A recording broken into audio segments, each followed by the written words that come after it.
നമസ്കാരം. മലയാളി വാർത്ത ഇൻസൈഡിലേക്ക് സ്വാഗതം. ഒടുവിലിത കേന്ദ്ര വിദ്യാഭ്യാസ മന്ത്രി ധർമ്മേന്ദ്ര പ്രധാൻ രാജിവെച്ചു. പ്രധാനെ സംബന്ധിച്ച് അദ്ദേഹത്തിൻ്റെ രാഷ്ട്രീയ ജീവിതത്തിലെ ഏറ്റവും വലിയ തിരിച്ചടി. 3 പതിറ്റാണ്ടുകൾക്ക് മുൻപ് മറ്റൊരു ചോദ്യപേപ്പർ ചോർച്ചയിലായിരുന്നു ധർമ്മേന്ദ്ര പ്രധാൻ്റെ രാഷ്ട്രീയ ജീവിതത്തിൻ്റെ തുടക്കം.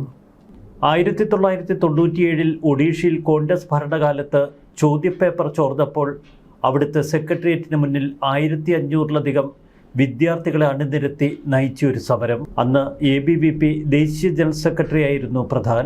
ആ പ്രതിഷേധത്തെ പോലീസ് അതിക്രൂരമായി അടിച്ചൊതുക്കി. ക്രൂരമായ ലാത്തിച്ചാർജ് നടത്തുകയും എല്ല് നുറുങ്ങുന്നത് പോലെ മർദ്ദിക്കുകയും ചെയ്തു. ധർമ്മേന്ദ്ര പ്രധാൻ അന്ന് ഒഡീഷയിൽ തുടങ്ങിയ ആ സമരം BJPക്ക് സംഘടനാപരമായ വലിയ ഉണർവുണ്ടാക്കി.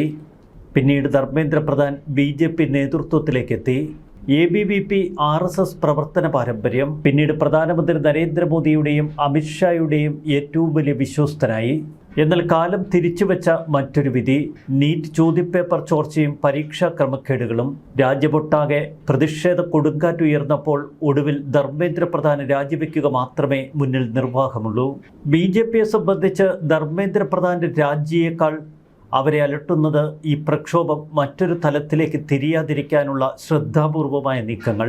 വിദ്യാർത്ഥികളുടെ ജൻസികളുടെ ഈ സമരം ദേശവിരുദ്ധ ശക്തികൾ ഹൈജാക്ക് ചെയ്യുമോ എന്ന സംശയം BJP നേതൃത്വത്തിനും കേന്ദ്ര സർക്കാരിനും തുടക്കം മുതൽ ശക്തമായിരുന്നു. അവസാന നിമിഷവും ധർമ്മേന്ദ്ര പ്രധാനെ വിദ്യാഭ്യാസ മന്ത്രാലയത്തിൽ നിന്ന് മറ്റൊരു വകുപ്പിലേക്ക് മാറ്റാൻ സർക്കാർ ആലോചിച്ചിരുന്നു. സമരക്കാരുടെ പ്രധാന ആവശ്യങ്ങളിലൊന്ന് പ്രധാന്റെ രാജി. തുടക്കം മുതൽ ധർമ്മേന്ദ്ര പ്രധാൻ രാജിവെക്കേണ്ടതില്ല എന്നതായിരുന്നു കേന്ദ്ര സർക്കാരിൻ്റെയും മോദിയുടെയും നിലപാട്. എന്നാൽ പ്രധാൻ രാജിവെക്കാതെ മുന്നോട്ട് നീങ്ങാൻ കഴിയില്ല എന്ന് തിരിച്ചറിഞ്ഞ കേന്ദ്ര സർക്കാർ ഒടുവിൽ മുട്ടുമടക്കി. കഴിഞ്ഞ 4 പതിറ്റാണ്ടുകളായി വിദ്യാർത്ഥികൾക്കും അധ്യാപകർക്കും വിദ്യാഭ്യാസ പരിഷ്കരണങ്ങൾക്കുമായി പ്രവർത്തിക്കുന്നയാളാണ് ഞാൻ. രാജിവെച്ചുകൊണ്ട് സമൂഹ മാധ്യമങ്ങളിൽ പങ്കുവച്ച കുറിപ്പിൽ ധർമ്മേന്ദ്ര പ്രധാൻ പറയുന്നു, ദീർഘവീക്ഷണമുള്ള വിദ്യാഭ്യാസ സമ്പ്രദായമാണ് രാഷ്ട്രത്തിൻ്റെ അടിത്തറ. രാജ്യത്തെ യുവാക്കളുടെ അഭിലാഷങ്ങളെയും വികാരങ്ങളെയും പ്രതീക്ഷകളെയും ഞാൻ മാനിക്കുന്നു. ഞങ്ങളെ പാറ്റകൾ എന്ന് വിളിച്ചതിന് നന്ദി. കേന്ദ്ര വിദ്യാഭ്യാസ മന്ത്രി ധർമ്മേന്ദ്ര പ്രധാന്റെ രാജ്യപ്രഖ്യാപനം വന്നതിന് പിന്നാലെ ജന്തർ മന്ദിറിലെ വേദിയിൽ CJP സ്ഥാപകൻ അഭിജിത്ത് ദീപ്കെ പറയുന്നു. ചീഫ് ജസ്റ്റിസ് സൂര്യകാന്തിന് അദ്ദേഹം നന്ദി പറഞ്ഞു. അദ്ദേഹം ഞങ്ങളെ പാറ്റകൾ എന്ന് വിളിച്ചില്ലായിരുന്നുവെങ്കിൽ ഞാൻ ഇന്ത്യയിലേക്ക് വരില്ലായിരുന്നു. എന്നാൽ തൊഴിൽ രഹിതരായ യുവാക്കളെയല്ല, വ്യാജ നിയമവിരുദ്ധധാരികളെയാണ് താൻ പരാമർശിച്ചത് എന്ന് ചീഫ് ജസ്റ്റിസ് ഇന്ന് വ്യക്തമാക്കിയിരുന്നു. CJP മുന്നോട്ട് വെച്ച 3 ആവശ്യങ്ങളിൽ 2 എണ്ണം ഇനിയും നേടാനുണ്ട് എന്ന് സമര നേതാക്കൾ പറയുന്നു. ആത്മഹത്യ ചെയ്ത എല്ലാ വിദ്യാർത്ഥികളുടെയും കുടുംബങ്ങൾക്ക് 1 കോടി രൂപ വീതം. വിദ്യാർത്ഥി പ്രതിഷേധക്കാർക്കെതിരെ നടപടിയെടുക്കില്ല എന്ന ആവശ്യവും അംഗീകരിക്കണം. ധർമ്മേന്ദ്ര പ്രധാന്റെ രാജ്യപ്രഖ്യാപനത്തിന് തൊട്ടുപിന്നാലെ ജന്തർ മന്ദിറിൽ വലിയ വിജയാഹ്ലാദം നമ്മൾ കണ്ടു. വിദ്യാർത്ഥികളുടെ ശക്തി നീണാൽ വാഴട്ടെ എന്ന് CJP എക്സിൽ കുറിച്ചു. CJP നേതാവ് അഭിജിത്ത് ദീപ്കയുടെ നേതൃത്വത്തിൽ സമരക്കാർ ജന്തർ മന്ദിറിൽ വലിയ ആഹ്ലാദ പ്രകടനം നടത്തി. ചരിത്ര വിജയമെന്നാണ് ഈ സമരത്തെ കോൺഗ്രസ് വിശേഷിപ്പിക്കുന്നത്. രാഹുൽ ഗാന്ധിയുടെ വിജയ നേട്ടമായി കോൺഗ്രസ് ഇതിനെ കാണുന്നു. രാജ്യത്തിൻ്റെ യുവശക്തിയെ ആശയക്കുഴപ്പത്തിൻ്റെ കെണിയിൽ വീഴാൻ അനുവദിക്കില്ല. അതുകൊണ്ടാണ് തൻ്റെ രാജിയെന്ന് ധർമ്മേന്ദ്ര പ്രധാൻ സമൂഹ മാധ്യമങ്ങളിൽ പങ്കുവച്ച കത്തിൽ കുറിച്ചു. വിവാദങ്ങൾ തലപൊക്കിയ ആദ്യ ദിനം മുതൽ ഞാൻ ഇതിൻ്റെ ഉത്തരവാദിത്വം ഏറ്റെടുത്തു. ഈ സാഹചര്യത്തിൽ നിന്ന് ഒരിക്കലും മുഖം തിരിച്ചിട്ടില്ല. പരീക്ഷാ മാഫിയ കാരണം ഒരു മിടുക്കനായ വിദ്യാർത്ഥിയുടെയും സാധ്യതകൾ തകരാൻ അനുവദിക്കില്ല. ഒരു വിദ്യാർത്ഥിയോടും അനീതി ഉണ്ടാകാൻ പാടില്ല. കഴിഞ്ഞ 10 ദിവസത്തെ സംഭവ വികാസങ്ങൾ കണ്ട് എൻ്റെ മനസ്സ് ദുഃഖിതമാണ്. ഇതെനിക്ക് വ്യക്തിപരമായ അന്തസ്സിൻ്റെ വിഷയമല്ല. ഇന്ത്യയുടെ യുവശക്തിയാണ് ഈ രാജ്യത്തിൻ്റെ യഥാർത്ഥ ശക്തി. ജന്തർ മന്ദിറിലും രാജ്യത്തും ഉടലെടുത്ത സാഹചര്യം രാഷ്ട്രവിരുദ്ധ ശക്തികൾ മുതലെടുക്കാതിരിക്കാൻ, രാജ്യത്തിൻ്റെ ഐക്യം നിലനിർത്താൻ, ഇന്ത്യയിലെ ഒരു വിദ്യാർത്ഥിയുടെയും ഭാവി നിയമക്കുരുക്കിൽ കൊടുക്കാതിരിക്കാൻ, നമ്മുടെ കുട്ടികൾ അവരുടെ സമയം പഠനത്തിനായി വിനിയോഗിക്കാനും കരിയർ കെട്ടിപ്പടുക്കുന്നതിൽ ശ്രദ്ധ കേന്ദ്രീകരിക്കാനും വേണ്ടി ചിന്തിച്ചാണ് ഞാൻ എൻ്റെ രാജിക്കത്ത് ബഹുമാനപ്പെട്ട പ്രധാനമന്ത്രിക്ക് കൈമാറിയിരിക്കുന്നത്. ധർമ്മേന്ദ്ര പ്രധാന് പകരം നിർമ്മല സീതാരാമനെ വിദ്യാഭ്യാസ മന്ത്രിയാക്കാനുള്ള കൂടിയാലോചനകൾ നേരത്തെ പ്രധാനമന്ത്രി നരേന്ദ്രമോദിയും അമിത്ഷായും തമ്മിൽ നടന്നിരുന്നു. എന്നാൽ CJP സമരം മൂലം നേരത്തെ നിശ്ചയിച്ചിരുന്ന മന്ത്രിസഭാ പുനഃസംഘടനയിൽ അവസാനവട്ട ചില തിരുത്തലുകൾ വരുത്തി.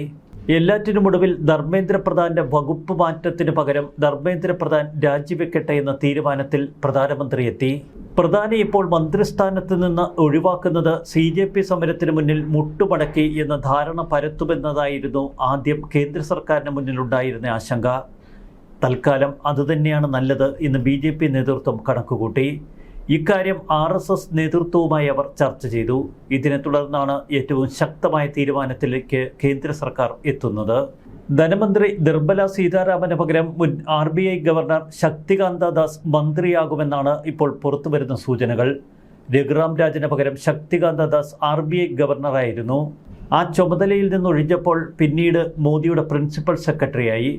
മോദിയുടെ ഏറെ വിശ്വസ്തനാണ് ദാസ്. ധനകാര്യ മാനേജ്മെന്റിൽ വിദഗ്ധൻ. വാണിജ്യമന്ത്രി പീയൂഷ് ഗോയലിന്റെ പേരും ഇപ്പോൾ ധനമന്ത്രി സ്ഥാനത്തേക്ക് ചർച്ചയിലുണ്ട്. നിർമ്മല സീതാരാമൻ വിദ്യാഭ്യാസ മന്ത്രിയായാൽ വലിയ മാറ്റം മന്ത്രിസഭയിൽ ഉണ്ടാകുമെന്ന് അർത്ഥം. കേന്ദ്ര ആഭ്യന്തരമന്ത്രി അമിത്ഷായെ ഉപപ്രധാനമന്ത്രിയാക്കുന്നതിനെക്കുറിച്ചുള്ള ചർച്ചകൾ ഡൽഹിയിൽ നടക്കുന്നുവെന്നാണ് പുറത്തുവരുന്ന മറ്റൊരു റിപ്പോർട്ട്.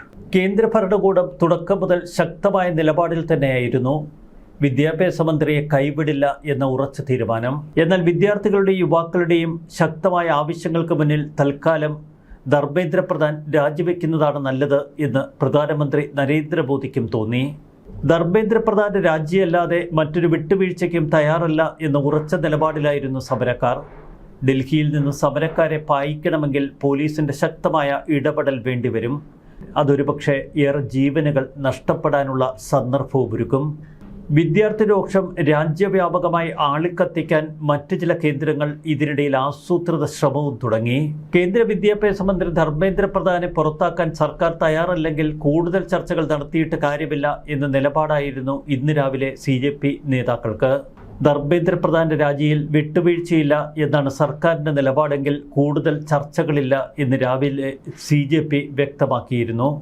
കേന്ദ്രമന്ത്രിമാരായ JP നദ്ദയും ജിതേന്ദ്ര സിംഗും വെള്ളിയാഴ്ച ഉച്ചയ്ക്ക് കോൺസ്റ്റിറ്റ്യൂഷന്റെ ക്ലബ്ബിൽ CJP പ്രതിനിധികളുമായി രണ്ടാം വട്ട ചർച്ചകൾ നടത്തി. ഒടുവിൽ ശനിയാഴ്ച ഉച്ചയ്ക്ക് ശേഷം 3:30 മൂന്നാം ഘട്ട ചർച്ച നടത്താൻ തീരുമാനവുമായി. ഇതിനിടയിലാണ് 2:30 പ്രധാന രാജി. പ്രതിഷേധക്കാർക്കെതിരെ നിയമ നടപടി ഉണ്ടാവില്ല എന്ന ഉറപ്പും സർക്കാർ തലങ്ങളിൽ നിന്ന് CJPക്ക് ലഭിച്ചു. ചോദ്യപേപ്പർ ചോർച്ച തടയാൻ കഴിഞ്ഞ 2 ദിവസങ്ങൾക്കുള്ളിൽ കേന്ദ്രം നിരവധി നടപടികൾ സ്വീകരിച്ചിരുന്നു. പേപ്പർ ചോർച്ച കേസുകൾ വിചാരണ ചെയ്യുന്നതിനായി ഫാസ്റ്റ് ട്രാക്ക് കോടതികൾ സ്ഥാപിക്കുമെന്ന് പ്രധാനമന്ത്രി നരേന്ദ്രമോദി തന്നെ പ്രഖ്യാപിച്ചു. പേപ്പർ ചോർച്ചയ്ക്കെതിരെയുള്ള നിയമത്തിൽ കർശനമായ ശിക്ഷയും പിഴയും ഉൾപ്പെടുത്തി ഭേദഗതി വരുത്തുമെന്നും സർക്കാർ പ്രഖ്യാപിച്ചിരുന്നു. നേരത്തെ വിദ്യാഭ്യാസ സെക്രട്ടറിയെ മാറ്റിയ കേന്ദ്രം NTA-യിലെ 47 ഉദ്യോഗസ്ഥരെ പുറത്താക്കുകയും ചെയ്തു. സമഗ്രമായ പുനഃസംഘടനയ്ക്ക് ഉറപ്പും നൽകി. എന്നാൽ ഇത് മാത്രം പോരാ. വിദ്യാഭ്യാസ മന്ത്രി രാജിവെക്കണമെന്ന വാശിയിൽ CJP തങ്ങളുടെ ആവശ്യങ്ങൾ ശക്തമായി മുന്നോട്ട് വച്ചു. ഇന്ത്യയുടെ അയൽ രാജ്യങ്ങളായ നേപ്പാളിലും ബംഗ്ലാദേശിലുമൊക്കെ സർക്കാരുകളെ താഴെയിറക്കുന്നതിൽ ജൻസി പ്രക്ഷോഭം വിജയിച്ചിരുന്നു. ഒടുവിലിതാ ഇവിടെ ഇന്ത്യയിൽ ഒരു മന്ത്രി അധികാരമൊഴിഞ്ഞിരിക്കുന്നു ജൻസികളുടെ ആ പ്രക്ഷോഭത്തിൽ. നീറ്റ് പരീക്ഷയിലെ ക്രമക്കേട് ചൂണ്ടിക്കാട്ടി CJP നടത്തിയ ജൻസി തലമുറ നടത്തിയ പ്രക്ഷോഭം വിദ്യാഭ്യാസ മന്ത്രി ധർമ്മേന്ദ്ര പ്രധാന്റെ കസേര തെറിപ്പിക്കുമ്പോൾ മറ്റു ചില കാര്യങ്ങൾ കൂടി നമ്മൾ തിരിച്ചറിയണം.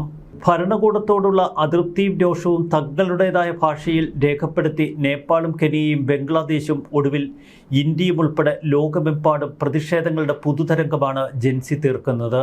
ഇവർ ഗൗരവമായി ചർച്ച ചെയ്യപ്പെടേണ്ട പ്രശ്നങ്ങൾ ഹാസ്യത്തിൻ്റെയും സർഗാത്മകതയുടെയും മേമ്പൊടിയോടെ അവതരിപ്പിക്കും. മീമുകളിലൂടെ സമൂഹ മാധ്യമങ്ങളിൽ ഇത് വൈറലാക്കും. നീറ്റ് പരീക്ഷാ ക്രമക്കേടിനെതിരെ തലസ്ഥാനത്ത് വിദ്യാർത്ഥികൾ ആരംഭിച്ച പ്രക്ഷോഭത്തിന് രാഷ്ട്രീയ മുഖം ഉണ്ടായിരുന്നില്ല. എന്നാൽ കോൺഗ്രസ് ഉൾപ്പെടെയുള്ള രാഷ്ട്രീയ കക്ഷികൾ സമരവേദിയിലേക്ക് കടന്നു ചെന്നു. ഒന്നിനോടും ഒരു കമ്മിറ്റ്മെന്റ് ഇല്ല എന്ന ആക്ഷേപം കേട്ടുവളരുന്നവരാണ് ജൻസികൾ. ജൻസികളെ മറ്റു ചില ശക്തികൾ തങ്ങളുടെ പാളയത്തിലെത്തിച്ചുവെന്നും ഈ സമരത്തിന് പിന്നിൽ ആസൂത്രിത ഗൂഢാലോചനയുണ്ട് എന്നും തുടക്കം മുതൽ BJP സംശയിച്ചിരുന്നു. ഒരു പോസ്റ്റ്, ഹാഷ്ടാഗ് അല്ലെങ്കിൽ ഒരു സ്റ്റോറി, ഇവയിലൂടെ ലക്ഷക്കണക്കിന് ആളുകൾക്ക് ഒരു വിഷയത്തിൽ എളുപ്പത്തിൽ ഐക്യദാർഢ്യം പ്രകടിപ്പിക്കാൻ കഴിയുമെന്ന് ഈ സമരം തെളിയിച്ചു. പുതിയ തലമുറയുടെ ശൈലിയാണ് നമ്മൾ ഈ സമരത്തിൽ കണ്ടത്. അധികാരികളെ ബഹളം വെച്ച് നേരിടുന്നതിന് പകരം അവരെ പരിഹാസത്തിലൂടെ നാണം കെടുത്തുന്ന ജൻസിയുടെ ശൈലി. ഹാസ്യവും പരിഹാസവും കലർന്ന മീമുകളും പ്ലക്കാർഡുകളും പെയിന്റ് ചെയ്ത ബാനറുകളും സമരത്തിന്റെ ഭാഗമായി അവർ ഉയർത്തിക്കാട്ടി. രാജ്യം ഇന്നേ വരെ കണ്ട വിദ്യാർത്ഥി പ്രക്ഷോഭങ്ങളിൽ നിന്ന് വിഭിന്നമായിരുന്നു ഡൽഹിയിൽ നാം കണ്ട ഈ വിദ്യാർത്ഥി പ്രക്ഷോഭം. സ്റ്റേറ്റിനെ നേരിടാനുള്ള ചങ്കൂറ്റം തങ്ങൾക്കുണ്ട് എന്ന് ജൻസികൾ പ്രഖ്യാപിക്കുന്നു. മറുവശത്ത് ഈ സമരം അടിച്ചമർത്താനുള്ള നീക്കം ശക്തമായി കേന്ദ്ര സർക്കാരിൻ്റെ ഭാഗത്തു നിന്നും ഉണ്ടായില്ല. ഞങ്ങൾ രാജ്യവിരുദ്ധരോ തീവ്രവാദികളോ അല്ല, രാജ്യസ്നേഹികളാണ്. അതുകൊണ്ടാണ് തെറ്റിലേക്ക് പോകുന്ന സമ്പ്രദായത്തെ തിരുത്താൻ ഞങ്ങൾ തെരുവിലിറങ്ങിയത്. ഞങ്ങൾ ജൻസികളല്ല, പെർഫോമേറ്റീവ് എന്നാണ് അവർ തന്നെ അവരെ വിശേഷിപ്പിക്കുന്നത്. ഷെയറിംഗ് അല്ലെങ്കിൽ റീപോസ്റ്റിംഗ് വാല്യൂവിലൂടെ ഒരു സമരം ആളിക്കത്തിക്കാൻ അവർക്ക് കഴിഞ്ഞു. അവരുടെ പിന്നിൽ ദേശവിരുദ്ധ ശക്തികൾ ഉണ്ടായിരുന്നോ എന്നതിനെക്കുറിച്ച് കേന്ദ്ര സർക്കാർ അന്വേഷിക്കട്ടെ. അവർക്ക് ഊർജം പകർന്നത്, അവരുടെ സമരത്തിന് വേണ്ട പണം നൽകിയത് ഏതെങ്കിലും ആസൂത്രിത സംഘടിത ഗ്രൂപ്പുകളിൽ നിന്നായിരുന്നോ എന്നതും ഇനി അന്വേഷണത്തിലൂടെ കേന്ദ്ര സർക്കാർ വെളിപ്പെടുത്തണം. 2022 ശ്രീലങ്കയിലും 24 ബംഗ്ലാദേശിലും നടന്ന യുവജന പ്രക്ഷോഭം സമാനമായ തലത്തിൽ ഭാരതവും കടക്കുന്നു എന്ന തലത്തിൽ അന്തർദേശീയ മാധ്യമങ്ങളിൽ വന്ന റിപ്പോർട്ടുകൾ. അതുകൊണ്ട് തന്നെ സൂക്ഷ്മതയോടെയാണ് കേന്ദ്ര സർക്കാർ കരുക്കൾ നീക്കിയത്. ലൈംഗിക ചുവയുള്ള ദ്വയാർത്ഥ പ്രയോഗങ്ങൾ നമ്മൾ ഏറെ കണ്ടു ഈ സമരവേദിയിൽ. A 28 rupees condom has better leak protection than a neat question paper എന്നൊക്കെ അവർ ഉയർത്തിപ്പിടിച്ച പ്ലക്കാർഡുകളിൽ എഴുതിയിരിക്കുന്നു. ഭരണകൂടത്തോട് അവർ ഏറ്റുമുട്ടിയത് വിയോജിപ്പിൻ്റെയും പരിഹാസത്തിൻ്റെയും പുതിയ ഭാഷയിൽ. അതിൽ ലൈംഗിക ചുവ പ്രകടമായിരുന്നു. ആക്ഷേപഹാസ്യത്തിനാണ് തങ്ങൾ ശ്രമിച്ചതെന്ന് പറയുമ്പോൾ ഇത്ര പച്ചയ്ക്ക് ലൈംഗികത നിങ്ങൾ അവതരിപ്പിക്കണമായിരുന്നു എന്ന ചോദ്യം സ്വാഭാവികമായി ഉയർന്നു വരുന്നു. ജന്തർ മന്ദിറിൽ ഉയർന്ന പ്ലക്കാർഡുകളിൽ ഏറ്റവും മ്ലേച്ഛമായ ഭാഷയിൽ പലതും അവർ കുറിച്ചിട്ടു. ഭരണാധികാരികളുടെ സ്വകാര്യ ജീവിതത്തെയും ലൈംഗികതയെയും അവർ പരിഹസിക്കുന്നു.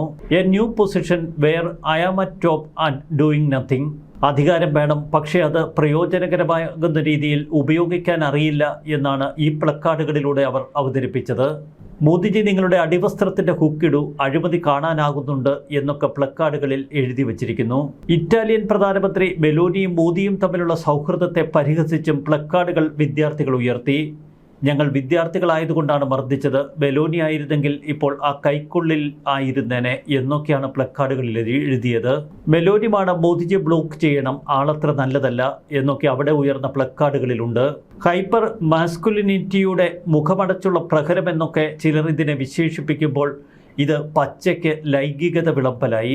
അവർ പറയുന്നു, ഭരണാധികാരികളെ സാധാരണ മനുഷ്യരായി ചിത്രീകരിച്ച് അവരുടെ അപ്രമാദിത്വം ഇല്ലാതാക്കാനാണ് ഞങ്ങൾ ഇത്തരം പ്ലക്കാർഡുകൾ ഉപയോഗിച്ചതെന്ന്. മുദ്രാവാക്യങ്ങളിൽ ലൈംഗിക ചുവയുള്ള മുദ്രാവാക്യങ്ങൾ കടത്തിവിട്ടതും അതുകൊണ്ടാണെന്ന്. ഒരു നേതാവിനെ തമാശകളിലൂടെ പരിഹാസങ്ങളിലൂടെ ചെറുതാക്കി കാണിക്കുമ്പോൾ വിയോജിപ്പിൻ്റെ ശബ്ദത്തിന് മുറുക്കമേറും.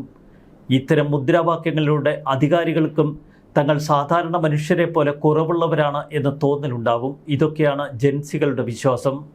ജൻസി പ്രക്ഷോഭം ഇപ്പോൾ വിജയിച്ചിരിക്കുന്നത് കേന്ദ്ര വിദ്യാഭ്യാസ മന്ത്രിയുടെ രാജിയിൽ. എന്നാൽ അതിലപ്പുറം ഈ പ്രക്ഷോഭത്തിന് എണ്ണ പകർന്ന ശക്തികൾ ആരൊക്കെ? അതൊക്കെ കാലം തെളിയിക്കട്ടെ. ന്യൂസ് ഡെസ്ക് മലയാളി വാർത്ത ഇൻസൈറ്റ്.